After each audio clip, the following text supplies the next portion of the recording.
안녕하세요. 증시 나침판 안지원입니다. 오늘도 저번 1부에 이어서 대신증권의 투자전략팀장 이경민 팀장님 모시고 대담 나눠보겠습니다.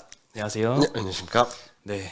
지난번에 이제 수급 그리고 증시 상황 그리고 네. 이제 어느 정도 공포 심리가 너무 많이 지금 네. 깔려 있는 상황이라서 단기 반등 정도는 나올 때가 네. 되지 않았나 이런 네. 이야기 나눴었는데요. 네. 오늘은 조금 더 깊게 네. 이제 기업 실적과 업종에 대해서 네. 이야기 한번 나눠보도록 하겠습니다.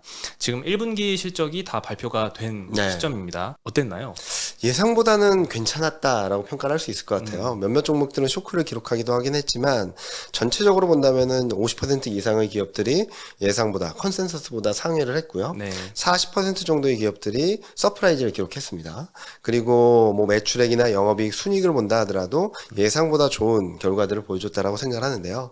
그에 따라서 최근 흐름들을 보면은 2분기, 3분기, 4분기 실적 전망이 상향 조정되고 연간 이익 전망도 올라오는 모습들을 보여주고 있거든요. 제가 기술적 반등이 가능하다, 지금 가격대는 좀 싸다라고 말씀드린 이유 중에 하나도 실적이 아직 잘 버티고 있다, 한국은. 그런 부분들에 있어서 코스피가 9배 초반, 확정 실적 기준으로 본다면 PBR 1배 초반이라고 본다면 여기서 더 떨어지기보다는 실적만으로 놓고 본다 하더라도 좀 기대감을 갖고 좀 올라올 수 있는, 정상화될 수 있는 과정을 거치지 않을까라는 생각을 하고 있습니다. 네, 사실 이런 기사가 보이더라고요. 네. 참 이게 증시가 안 좋다 보니까 네. 보통 이런 구간에서는 안 좋은 뉴스만 좀 눈에 맞습니다. 들어오잖아요. 맞습니다. 예. 네. 1분기 실적 발표를 했는데 기업들이 영업이익이 전년 대비 한 14% 정도 네. 이렇게 늘었다라고 나왔는데 거기서 삼성전자를 쏙 빼보면 네. 4% 증가밖에 안 했다. 네, 네. 예, 이런 보도가 있었거든요. 네, 네. 그러면은 사실 뭐 4% 증가면은 어떤 곳은 굉장히 많이 오르기도 했을 네. 테지만 어떤 업종은 좀 굉장히 안 좋았을 텐데 네. 어떤 업종이 주로 좀 좋았고 네. 또 좋았던 거 대비해서 오히려 주가가 빠졌었던 그런 네. 업종도 있잖아요. 네, 업종별로 좀 점검해 주신다면. 일단은 1, 4분기 실적을 보면은 에너지라든지 운송이라든지 이런 시클리컬 업종들이 좋았던 것 같아요. 네. 왜냐면 원자재 가격도 많이 올랐고 그리고 운임비가 계속적으로 공공이 행진을 했으니까 그런 부분들에 대해서 굉장히 실적이 예상보다 좋은 그림을 보여줬다라고 생각을 하고 있고, 좀 안 좋았던 쪽은 디스플레이라든지 조선이라든지 이런 뭐 원자재 가격 부담들을 느낄 수 있는 유틸리티 예. 그런 업종들이 많이 안 좋았었는데, 전반적으로 보면은 지금 1, 4분기다 보니까 1, 4분기가 좋았냐 나빴냐는 것보다도 향후 실적이 어떻게 될지가 좀 더 중요한 거라고 생각을 하고 있어요. 네. 그래서 최근 실적 전망이 올라오는 업종들을 보면 반도체라든지 뭐 자동차 이런 업종들이 조금씩 올라오고 있고, 에너지라든지 이런 업종들, 그러니까 시클리컬 원자재 관련주들과 수출주 환율 효과를 좀 볼 수 있는 업종들이 올라오고 있다라고 생각을 하는데요. 지금은 실적에 대한 기대감들이 좀 있다 보니까 시장이 더 급락하기보다는 좀 바닥을 다지는 과정을 거친 뒤에 좀 올라올 수 있다라고 보고 있는데, 좀 2분기 실적을 봐야 될 것 같아요. 왜냐면은 원자재 가격 부담이라든지 이런 것들이 2분기, 3분기 때 어떻게 반영이 되는지를 좀 봐야 될 것 같거든요. 아직까지 실적 전망이 올라오고 있어서 그 부분들에 대해서는 괜찮다라고 말할 수 있겠지만, 그리고 또 원자재를 들여오는 데 있어서도 비싸게 들어온 것들을 먼저 쓰질 않잖아요. 먼저 들어온 것을 먼저 사용을 하기 때문에 아마도 2분기, 3분기 실적을 확인하면서 비용 부담에 대한 부분들이 좀 커지지 않을까라는 걱정을 조심스럽게 하고 있어서, 지금은 분위기가 좋지만 하반기로 가면 갈수록 실적에 대한 기대감들이 얼만큼 이어질지 아니면은 기대감이 실망감으로 바뀔지를 관전 포인트로서 두고 봐야 된다는 말씀을 드리고 싶습니다. 요즘 뭐 미국 기업들 컨센서스 뭐 가이던스 제시하는 걸 봐도 네. 1분기 같은 경우에는 그래도 매출은 잘 나오더라고요. 근데 이제 이익단에서 이제 비용이 많이 늘면서 안 좋았었는데, 문제는 이제 2분기 이후에도 네. 이 비용 상승이 계속될 것 같다. 네. 이런 가이던스를 좀 많이 제시를 하면서 맞습니다. 뭐 오늘 같은 경우에도 타겟 네. 뭐 실적이 쇼크였죠. 실적 쇼크 나면서 주가가 하루에 막 24% 네, 맞았었죠. 네, 엄청 났는데 한국 기업도 그래도 마찬가지로 좀 비용 상승 이슈는 앞으로도 좀 계속될 걸로 보시나요? 네, 계속될 수밖에 없죠. 또 하나는 환율 효과가 1분기에는 굉장히 셌거든요. 네. 근데 이제 환율이 고공행진을 하면서 전년 대비 변화율을 봤을 때는 그 모멘텀이 좀 약해지고 비용 부담에 대한 걱정들이나 그런 들어왔던 비용이 높았던 원자재들이 사용되는 시점이 더 가까워지고 지속되면서 환율 효과는 약해지고 비용 부담은 커지는 구간으로 들어갈 수 있기 때문에 저는 1분기는 양호했지만 2분기는 좀 불안하고 3분기 때는 시장의 기대만큼을 충족시켜 줄 수 있을까라는 것들을 좀 걱정스럽게는 바라보고 있습니다. 몇 가지 이렇게 업종을 꼽아주신다면 특히나 이제 2, 3분기 때 비용 상승이 조금 지속될 업종은 또 어떤 게 있을까요? 일단은 이번에도 보여줬던 것처럼 조선업종이 좀 예. 부담이 커지겠죠. 우판 가격이 계속 올라가고 올라간다면, 있으니까. 예. 그리고 또 하나는 그동안 이번 1, 4분기 때는 굉장히 좋았던 업종들이긴 하지만 환율 효과가 약해지면서 비용 부담이 커질 수 있는 자동차라든지 예. 이런 쪽들 그런 것들이 조금 걱정스럽긴 한데 이런 걱정들이 먼저 반영을 했다라고 생각하거든요. 최근 보면은 타겟이 실적이 안 좋다라고 해서 24% 빠졌고 최근 보면은 그로 인한 경기 침체에 대한 걱정들을 먼저 좀 샀다라고 생각하고 있어요.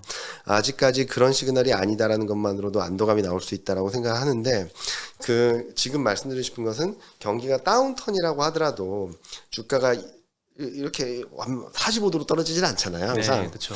지금은 단기 급락을 했기 때문에 다운턴과 그 괴리가 큰 상황이라서 안도 랠리가 나올 수 있다라는 것으로 보는 거고요. 만약에 날름도 랠리가 나오고 기술적 반등을 한 뒤에 바라보는 현실은 이때 봤던 것보다 조금 안 좋을 수 있다라는 부분이거든요.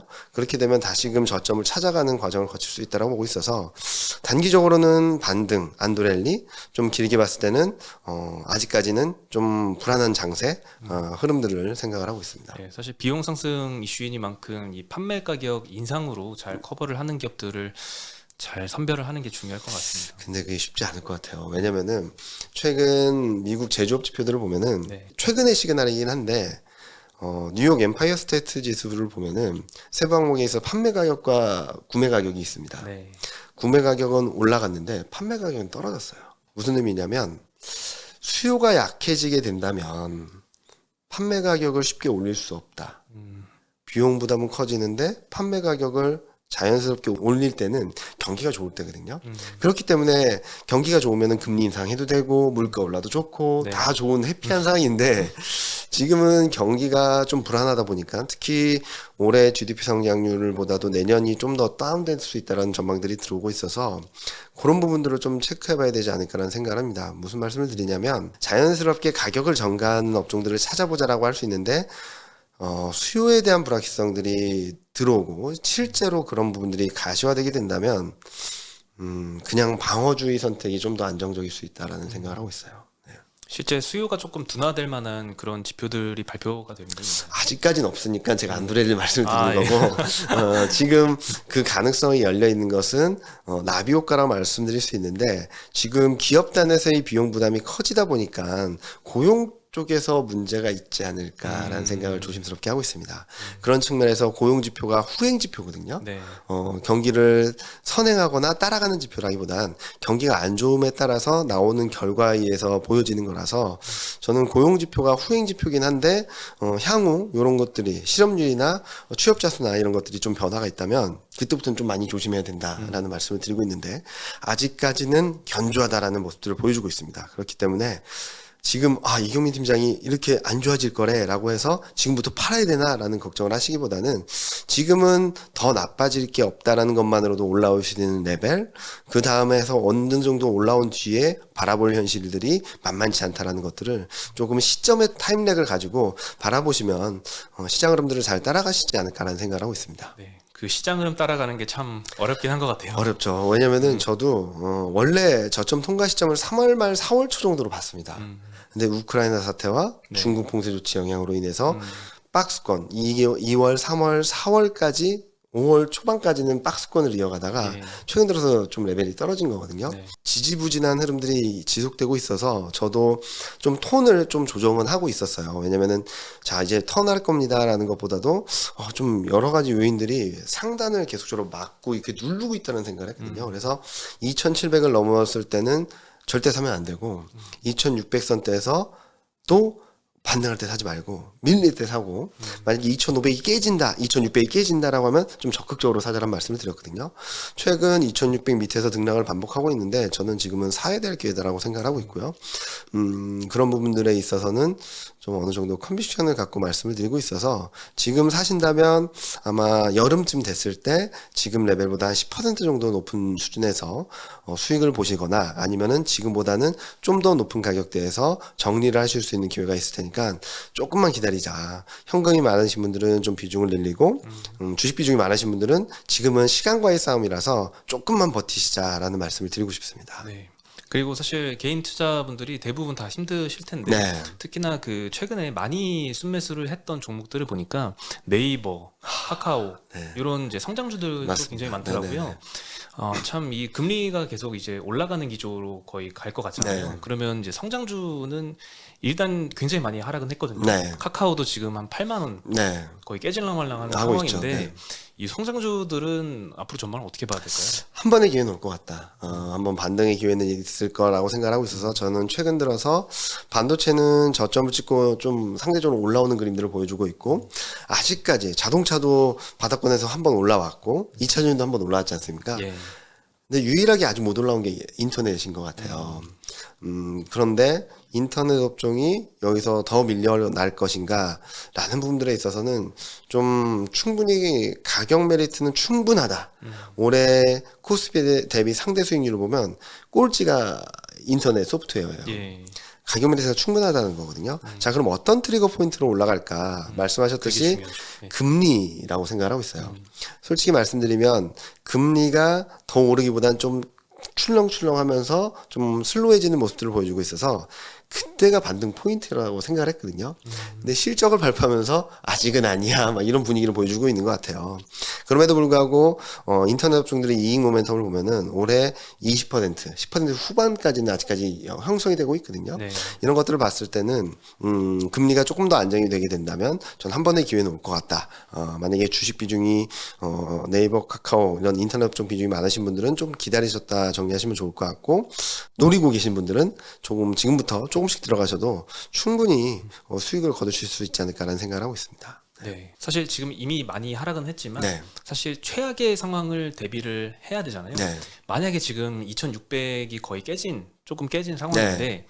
혹시 코스피가 2,500, 2,400 이렇게까지 만약에 깨진다라고 네. 가정을 하면 도대체 어떤 이유 때문에 그렇게 갈 수 있을까요? 저는 지금 당장은 거의 불가능하다라고 생각을 하고는 있어요. 네. 근데 만약에 진짜로 경기 침체를 보여줄 수 있는 시그널들이 곳곳에서 나온다라고 하면 좀 가능성이 있고 그런 조합이 있겠죠. 지금 물가가 정점을 통과하고 좀 슬로해지는 과정인데 물가가 다시금 더 올라가고 그런 와중에 경기는 더 안 좋아지는 마이너스 전망까지 나오는 그런 것들이 들어오게 된다면 더 레벨을 떨어뜨릴 수 있다라고 생각하는데 그런 것들은 아직은 아니다라고 생각하고 있습니다. 특히 물가 같은 경우는 4월 CPI를 확인하면서 시장은 물가는 좀 꺾였거든요. 근데 네, 예상보다 높았다는 이유로 경기 침체 이슈가 확 들어온 것 같아요.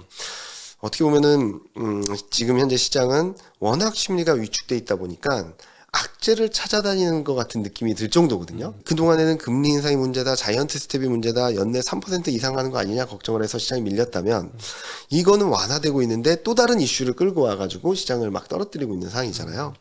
그래서 저는 물가는 이제 중고차 가격이나 유가가 좀 안정이 됨으로 인해서 전년 대비 변화율은 좀 진정이 되는 상황이고 그리고 주택 가격도 1년 선행성을 보였던 주택 가격 변화율이 좀 1년 전부터 꺾였던 상황이라서 이게 시차를 두고 조금 안정되는 모습들을 보여줄 거라고 보고 있어서 물가 하향 안정세는 이어질 수 있다라고 생각을 하고 있고 경제 성장률도 다음부터 발표되는 그러니까 이번 주말 다음 주 다다음 주에 발표되는 경제 지표들을 보면 전월 대비 플러스는 계속적으로 유지합니다. 그런 상황이라서 저는 아직까지 그렇지는 않다라고 보고 있는데 만약에 2분기 GDP 성장률이 또 한 번 마이너스 QOQ 그러니까 전분기 대비 성장률이 또 마이너스다라고 한다면 시장이 좀 불안해하고 경기 침체 가능성을 현실화할 수 있는 그런 시나리오를 쌓아나갈 수 있다라고 생각하고 있고요. 물가가 유가는 지금 110달러 5월 달까지 평균치를 보면 105달러 수준이거든요. 이 정도면은 전월 대비 변화율은 다시 플러스 반전을 하겠지만 전년 대비 변화율은 4월보다는 좀 떨어져요. 네. 그런 것들이 나오고 있어서 아직은 괜찮다라는데 유가가 갑자기 120, 130달러를 가게 된다.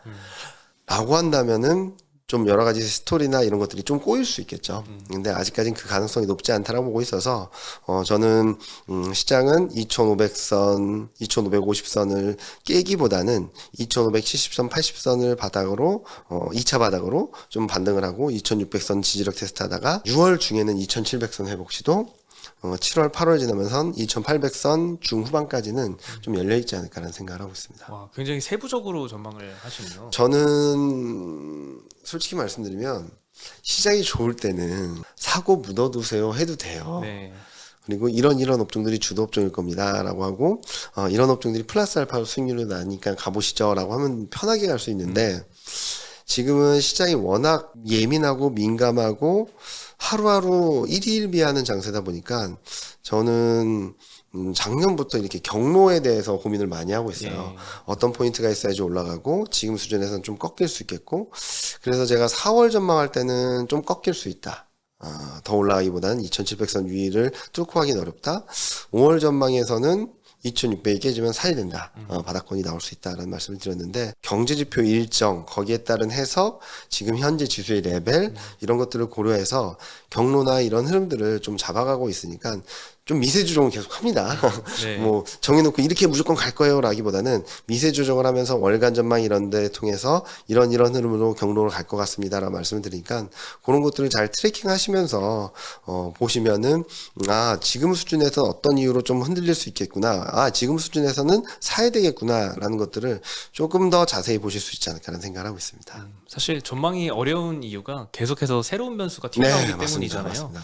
네, 뭐 우크라이나 전쟁할지도 몰랐고, 몰랐죠. 뭐 상하이가 갑자기 락다운될지 몰랐고, 네, 몰랐죠. 베이징까지 이렇게 될지도 몰랐죠. 몰랐고, 네. 예, 이런 새로운 변수가 나올 때마다 전망을 수정을 하시니까 예, 잘 팔로우하면서 네. 될 것 같습니다. 최근 기관 펀드 매니저분들이나 이런 분들한테도 말씀을 드리는 게 잘 팔로우업 하겠다. 잘 트래킹 하겠다. 네. 솔직히 우크라이나 전쟁이 언제 끝날지 중국 봉쇄 조치가 언제 풀릴지 알면은 너무나도 좋은데 확언을 드리기 어렵다. 네. 다 아시지 않냐. 이렇게 말씀을 드리면 다들 이해해 주시는데 왜냐면은 제가 이 그림들을 말씀을 드렸던 건 2021년 전망하면서부터였어요. 네. 2020년에 코로나19 팬데믹이 있고 2020년 11월 12월 달에 2021년을 전망하면서 가장 많이 받았던 질문이 코로나 언제 끝나요? 예.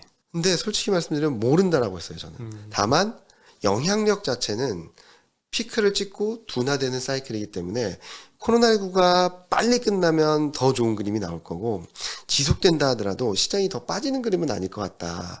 그런 상황에서 경기 흐름들을 보자라고 말씀을 드렸었는데 이번에도 비슷한 것 같아요. 우크라이나 사태나 중국 변수가 이슈로서 이벤트로서 시장에 충격을 주는 것은 저는 정점을 통과했다고 생각을 하는데요. 그 다음에 문제가 될 수 있는 것은 파생되는 효과라고 볼 수 있겠죠. 우크라이나 사태로 인해서 불확실성이 커진 것은 곡물 가격. 파종을 못했다 보니까 수급에 있어서의 문제가 생기면서 올해 내년 상반기까지 곡물 가격에 대한 부담들을 좀 높일 수 있다는 변수가 네. 있고요. 중국 같은 경우는 경기가 굉장히 봉쇄 조치로 인해서 쇼크를 받았는데 경기 부양 정책은 나올 겁니다. 그래서 쇼크 받은 부분만큼 회복될 수 있다라고는 생각을 하고 이 회복되는 모멘텀이 안도랠리 또 하나의 변수다라고 생각을 하거든요. 네. 그런데 그로 인해서 중국 경기 방향성 2021년 정점이 계속 둔화됐거든요. 경기 방향성을 턴어라운드하는 쪽으로 바꿔줄 것인가 라는 고민들을 저는 올해 4분기 내년까지는 좀 계속적으로 해야 되지 않을까라는 생각을 하고 있습니다. 네. 마지막으로 질문을 하나 드린다면 네. 그 커버하시지는 않겠지만 네. 요즘 코인 시장이 굉장히 난리잖아요. 난리죠. 예, 루나 코인도 이제 한국에서 이제 네. 한국 사람이 이제 발행한 코인이라서 문제가 됐고 그게 여러 코인들까지 하락세를 이어왔는데 요즘 들어서 나오는 게 이런 루나발 코인 하락이 이 전통자산 시장까지 영향을 주지 않을까 이런 우려들이 좀 나오고 있거든요. 저희가 이 주식 투자자 입장에서 코인 시장에 대한 우려도 해야 되는 시점일까요? 일단은 기술주를 바라보는 데 있어서는 코인 시장에 대한 흐름들을 좀 봐야 되긴 할 것 같아요. 네. 나스닥과 워낙 상관관계가 높고 그리고 그동안 가상화폐에 대한 제도권으로의 편입 이슈들이 계속 있었고 네. 일부 헤지펀드나 이런 쪽에서는 실질적으로 편입을 하는 모습들도 보여주고 있었어요. 그래서 일정 부분 그 영향력이 점점 커지고 있다라고 생각을 하는데, 자, 그러면은 루나 사태로 인해서 코인 시장이 이제는 끝난 것인가, 기술주가 끝난 것인가, 잘 한번 보시면은 스테이블 코인이라고 하는 그런 코인 이슈들은 굉장히 충격을 줄 만한 변수고, 정화작용이 필요한 이슈라고는 생각을 하는데, 비트코인이나 이더리움 같이 그동안 장기간 자리를 잡아왔던 코인들이 무너지는 흐름들까지는 아니라고 생각을 하거든요.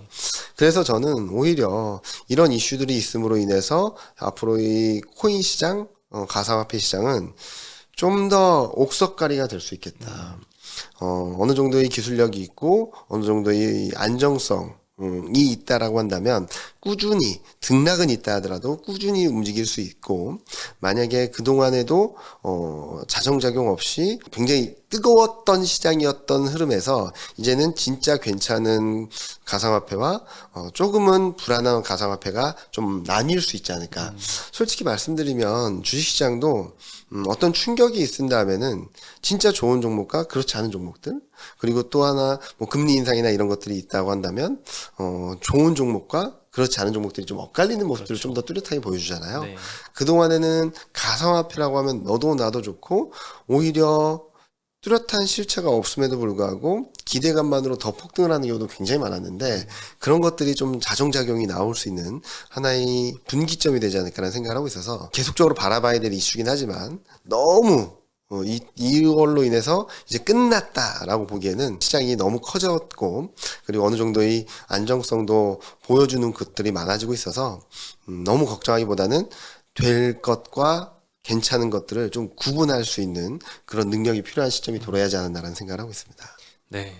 참, 그러면 여기까지 저희 네. 한국 시장, 어려운 시장에 대해서 여러 말씀을 들어봤는데요. 고민이 많을 수밖에 없는 네. 상황일 것 같아요. 맞습니다. 개인 투자자분들이 최근에 제가 한 보도를 보니까 2020년 4월 달부터 2022년 5월 초까지 네.